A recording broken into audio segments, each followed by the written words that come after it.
Hello. हम लोग पढ़ रहे हैं टेंसेस, टाइम एंड टेंसेस, और ये हमारा टेंसेस का पार्ट 8 है। इससे पहले हम लोग टेंसेस के पार्ट 7 यानी कि पास्ट परफेक्ट टेंस तक पढ़ चुके हैं। जिन्होंने भी पिछले वीडियो नहीं देख पाए वो हमारे उसका लिंक मैं डिस्क्रिप्शन में दे दूंगा, या फिर आप मेरे चैनल को सब्सक्राइब करके उसके नीचे जा करके आप सारी वीडियो देख सकते हैं। तो आज हम लोग पढ़ेंगे पास्ट परफेक्ट कंटिन्यूअस टेंस। आज का हमारा वीडियो होने वाला है पास्ट परफेक्ट कंटिन्यूअस टेंस। चलिए सबसे पहले बात करते हैं हम लोग इसकी स्ट्रक्चर की। तो पास्ट परफेक्ट कंटिन्यूअस टेंस का असर्टिव स्ट्रक्चर है subject plus had plus been plus verb four plus object. होता क्या है कि इस पास्ट परफेक्ट कंटिन्यूअस टेंस में या फिर किसी भी परफेक्ट कंटिन्यूअस टेंस में, चाहे प्रेजेंट परफेक्ट कंटिन्यूअस टेंस हो या फिर पास्ट परफेक्ट कंटिन्यूअस टेंस हो या फिर फ्यूचर परफेक्ट कंटिन्यूअस टेंस हो, उसमें मेंशन टाइम रहता है, यानी कि टाइम भी मेंशन रहता है। और जब टाइम मेंशन रहे तो ये V4 के बाद क्या हो जाता है, सिंस या फोर का प्रयोग हो जाता है। Subject plus had plus been plus verb four plus since या for plus object. Negative structure क्या हो जाएगा, subject plus had plus not plus been plus verb four plus object. यदि टाइम मेंशन रहा तो वर्ब फोर के बाद since या for. Interrogative had plus subject plus been plus B four plus object. Question mark. Time mention रहा तो verb four के बाद सिंस या for. Interrogative negative had plus subject plus not plus been plus B four plus object. Time mention रहा तो before के बाद since या फोर। WH इंट्रोगेटिव, तो ये जो हमारा इंट्रोगेटिव स्ट्रक्चर है उसमें हम लोग WH word what where how ये डाल देंगे, हमारा हो जाएगा WH इंट्रोगेटिव, और इसमें डाल देंगे तो हमारा हो जाएगा WH इंट्रोगेटिव नेगेटिव। अब इस स्ट्रक्चर का प्रयोग हम लोग कैसे करते हैं, तो पुराने समय में हम लोग सेंटेंस को, हिंदी सेंटेंस को पहचानने का नियम याद रखते थे कि जिस हिंदी वाक्य के क्रिया के अंत में ता रहा था, ते रहे थे, ती रही थी, या फिर रहा था, रहे थे, रही थी है, और उस सेंटेंस में क्या हो, टाइम मेंशन हो, टाइम बॉन्ड हो, तो उसको किस में रखते थे, पास्ट परफेक्ट कंटीन्यूअस टेंस में। फिर इस स्ट्रक्चर का फॉलो करते थे। फॉर एग्जाम्पल, माइकल गाता रहा था, Michael had been singing. Time bound रहता था, माइकल 2 घंटे से गा रहा था, तो Michael had been singing for 2 hours. Michael नहीं गाता रहा था, Michael had not been singing. क्या माइकल गाता रहा था, हैड माइकल बीन सिंगिंग। क्या माइकल नहीं गाता रहा था, had Michael not been singing. Michael क्यों गाता रहा था, why had Michael been singing. Michael क्यों नहीं गाता रहा था, why had Michael not been singing. आया बात समझ में, ये था हमारा स्ट्रक्चर और एग्जांपल्स। चलिए अब हम लोग समझते हैं पास्ट परफेक्ट कंटीन्यूअस टेंस का रूल्स एंड यूजेस। तो सबसे पहला रूल है पास्ट परफेक्ट कंटीन्यूअस टेंस का। First rule of past perfect continuous tense is that a past continued action for some mention time. एक पास्ट कंटिन्यूड एक्शन होगा कुछ mention time में, जैसे कि यहाँ हम लोग देखे थे। फॉर एग्जांपल, अच्छा इसमें ध्यान रखने वाली बात क्या है कि जो मेंशन टाइम रहेगा, इस मेंशन टाइम के लिए किसका प्रयोग करेंगे, फॉर या सिंस का प्रयोग करेंगे। पिछले वीडियो में मैंने आपको बताया था कि फॉर एंड सिंस का प्रयोग कब करेंगे। तो ये जो मेंशन टाइम होता है इसको हम लोग मान लेते हैं कि इसको कहते हैं टाइम बॉन्ड। ये 2 प्रकार का, एक होता है पॉइंट ऑफ टाइम,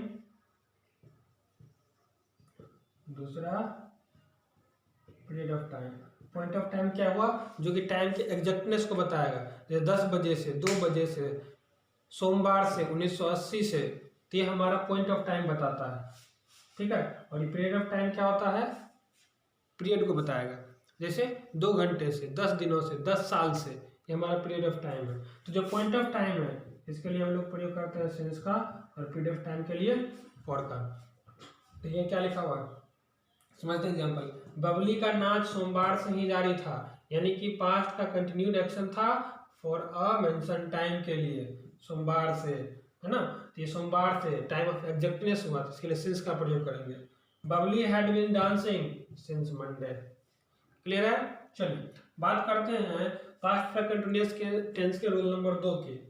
तो पास्ट परफेक्ट कंटीन्यूअस टेंस का रूल नंबर 2 है V4 प्लस ऑब्जेक्ट। यानी कि हम लोग पढ़े हैं कि जितने भी पास्ट परफेक्ट कंटीन्यूअस, जितने भी परफेक्ट कंटीन्यूअस या फिर कंटीन्यूअस टेंस होते हैं वो सारे में वर्ब के चौथे रूप का प्रयोग होता है, V4 का प्रयोग होता है। तो V4 प्लस ऑब्जेक्ट जहां भी है, ये V4 प्लस ऑब्जेक्ट जो है वो रिप्लेस हो जाता है किसमें? नाउन में, प्रोनाउन में, एडजेक्टिव में, वर्ब में। यानी कि कुछ ऐसा सेंटेंस होगा जहाँ पर आपको वर्ब रहेगा ही नहीं, तो वहाँ पर वर्ब का चौथा फॉर्म कैसे लगाइएगा? तो वहाँ पर नाउन होगा, प्रोनाउन होगा, एडजेक्टिव हो सकता है, एडवर्ब हो सकता है। ठीक है, जैसा कि मैंने आपको बताया था जब प्रेजेंट परफेक्ट कंटीन्यूअस टेंस पढ़ा था, तो वो बचपन से मोटी है, तो क्या लिखे थे? She has been fat. Fat verb नहीं है, एडजेक्टिव है, उसका प्रयोग किया था। चलिए यहाँ पे भी एग्जांपल समझते हैं। जैक 10 दिनों से बीमार था। बीमार क्या है यहाँ पर? बीमार क्या है? वर्ब है? नहीं, नाउन है। ठीक है, तो क्या हो गया हमारा आंसर? क्या हो जाएगा? इंग्लिश क्या हो जाएगा? Jack had been ill. यदि नाउन रहता, सॉरी वर्ब रहता तो क्या लिखते? इलिंग। ऐसा नहीं होता है, ill. Jack had been ill for 10 days। अब बात समझ में? तो चलिए ये था हमारा। इसके बाद ये जो फॉर और सिंस है, फॉर और सिंस है, इसका एक स्पेशल रूल है। फॉर और सिंस इसका एक स्पेशल रूल है, अभी आप इसको नोट कीजिए तो मैं फिर उसको बताता हूँ।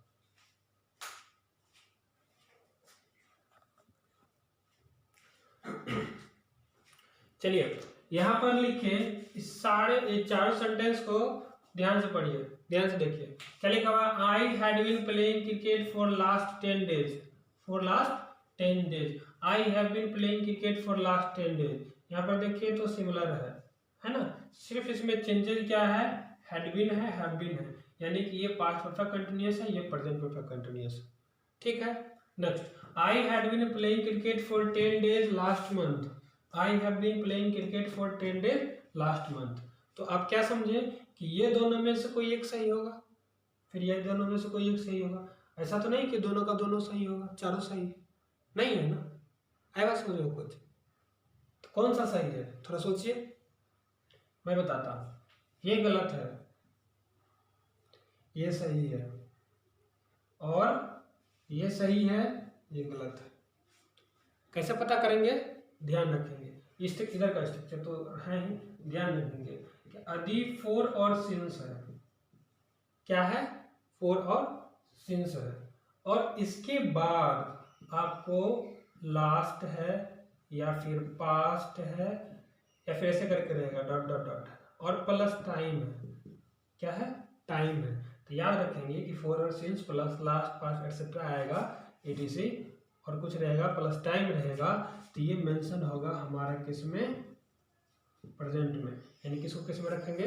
प्रेजेंट परफेक्ट कंटीन्यूअस में। और यदि इफ फोर सिंस है, क्या है?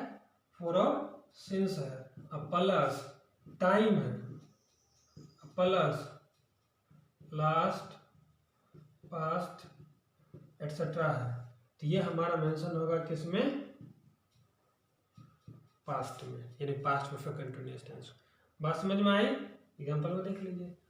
फॉर लास्ट, और के बाद लास्ट टाइम 10 days प्रेजेंट में, इसको हम लोग कभी भी पास्ट परफेक्ट कंटीन्यूअस टेंस में नहीं रखेंगे। और जब पहले टाइम रहेगा और लास्ट पास्ट बाद में रहेगा, तो फिर किस में रखेंगे? पास्ट में, यानी कि हैड बीन वाला यूज होगा। है बात समझ में? चलिए इसको आप ध्यान में रखेंगे, और पहले की तरह इच रूल्स पर एंड स्ट्रक्चर्स पर आप क्या करेंगे? 10 सेंटेंसेस का प्रैक्टिस कर लेंगे, तो समझ में आएगा आपको। तो फिर आपको पता चलेगा आप इसको सीख पाए हैं कि नहीं सीख पाए हैं, या हो सकता है इसमें प्रॉब्लम्स होगा। यदि आपको प्रॉब्लम्स होता है तो आप कमेंट बॉक्स में आप अपना प्रॉब्लम डाल सकते हैं, मैं कोशिश करूँगा कि आपके प्रॉब्लम को सॉल्व करूँगा। ठीक है, आज के लिए इतना ही, धन्यवाद।